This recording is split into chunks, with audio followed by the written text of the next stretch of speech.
Welcome everybody. We're really happy to have you here at the Career Center. My name is Kristen Frischella. I work here in the Career Center. This is my colleague Lydia Deems, and we really enjoy putting on this How I Made It series. We have 2, possibly 3 fabulous panel presenters today. They're going to share a little bit about their story, and then we're going to just open it up to you, and you can ask questions. Today's topic is counselors and therapists, and without further ado, I'm going to introduce our first speaker, Eric Flores, who works here at Santa Barbara City College. He is a personal counselor, and did I hear that you were also an academic counselor at one point? I am now, yes. Oh, you are? You're doing academic Still doing counseling? academic. Oh, I didn't actually realize that. Well, great. We're going to get to hear about 2 different kinds of counseling. Oh, good. And we have some more people coming in. Come on in, everybody. Welcome. You can sit right up here up front. There's 2 fine seats for you. He's only dropping me off. Oh, okay. I didn't know where I was going. Thanks. Welcome. Timber, come on now. Sit. Hi, Leslie. All right, great. It's nice to have you all here, as I said, and I'm going to let Eric just kind of take it away and tell his story, and then Gordy Coburn, who's also here on campus in the Alcohol and Drug Counseling Department, is that correct? He will share his story, and then we'll open up to you, and you all can ask questions, and we can, get the real deal. So go ahead, Eric, and thank you for being here.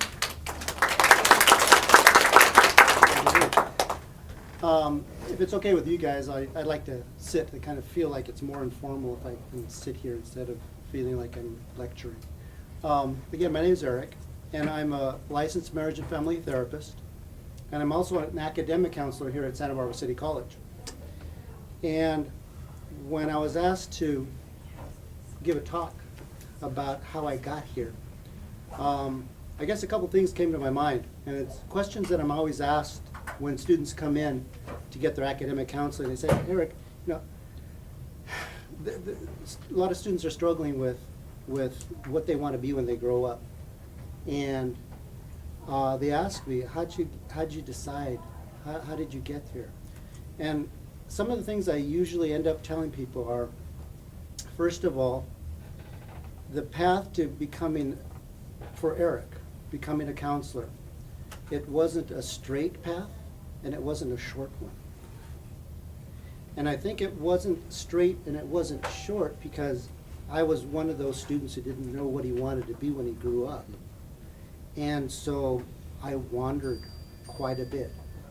Another thing I often tell people is that even though as I lived my life and got wrapped up in raising a family and doing life, one of the things that allowed me to end up where I am today is that I never gave up hope that I would be able to do what I wanted to do when I found out what that was.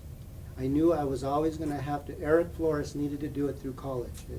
I'm not creative enough to be an artist and to create beautiful things and make a living that way. I knew that I was academically inclined, and that's where I needed to be in order to find my place and to achieve whatever it was I wanted to achieve. So I never gave up the hope that I would find that. I always knew I wanted to work with people. I didn't know what that even looked like. So let me back up and give a little bit of detail to all that. So, given the fact that I'm one of these people who didn't know what he wanted to be when he grew up, it took me 10 years to finally get my bachelor's degree. Left high school, went to college, dropped out of college, got jobs, dropped out of jobs, went back to college. If you were to see my transcripts from the colleges I went through, it's nothing to be proud of. But I persisted. And like I said, 10 years after I graduated from high school, I finally got a bachelor's degree in social relations. And even the degree reflects how Eric didn't know what he wanted to do. In order to get a social relations degree, I had to study psychology, sociology, and anthropology.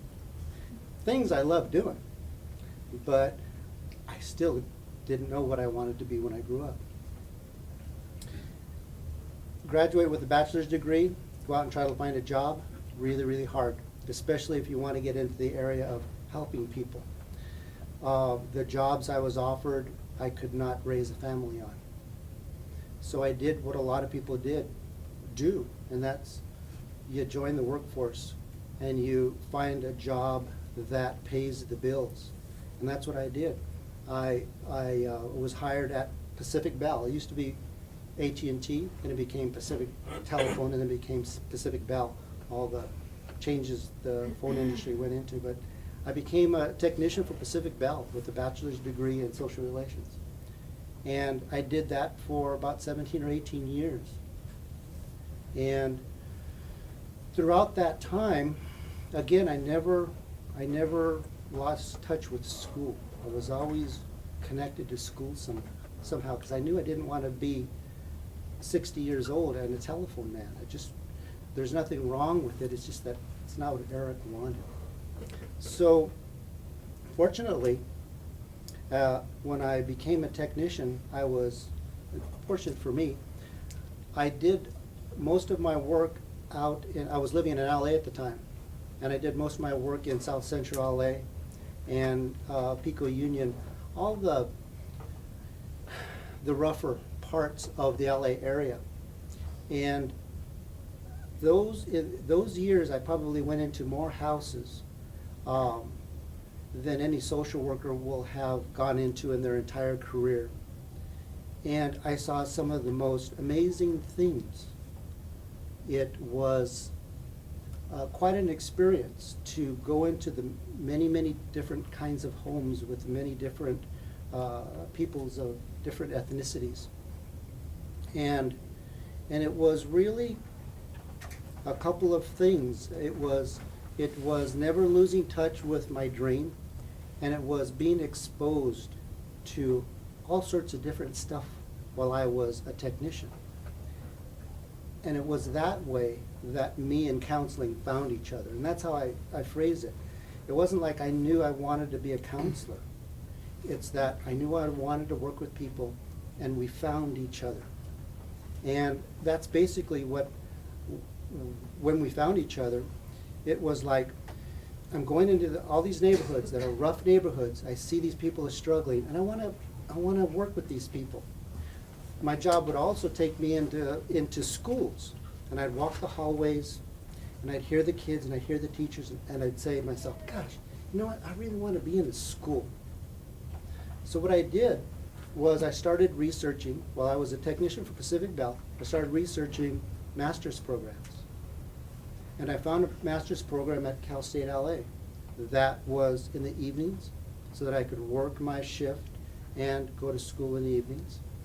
It was in the School of Education, and they had a marriage and family therapist option to a counseling training. And I would do my field work in schools.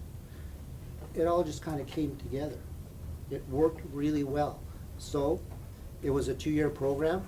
It took me 4 years to do it because I was still doing the family thing, the Pacific Bell thing.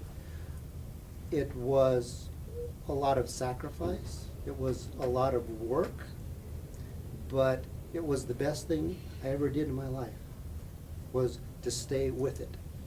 And it was, I'm kind of losing track, but it was probably my late 40s when I graduated with my master's degree. And I quit Pacific Bell in September of 1998, and I got hired by LA Unified School District in September of 1998. I think I took 1 week off in between. And it's been wonderful ever since. Worked in schools all over South Central LA, the same neighborhoods that I worked as a telephone man, I went back to as a counselor. And it was the most fulfilling, greatest experience. I'm so glad that I did that. I'm so glad that we found each other, me and counseling. And it was because I never gave up and because I put myself out there and just experienced as much as I possibly could. Did my 3,000 hours of marriage and family therapy internship, moved up here to Santa Barbara where I lived as a kid, started my practice, got my foot in the door here at Santa Barbara City College, actually doing volunteer work in the personal counseling department, and then kind of said, hey, I'd like to find out about academics. And they took me on over there and let me learn the ropes, and that's basically how I got here, doing therapy in our personal counseling, academics, and with my private practice. Great, thank you.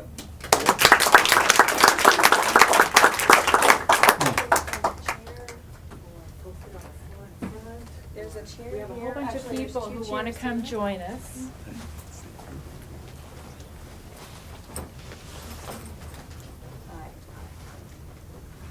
There, oh, good, great. All right,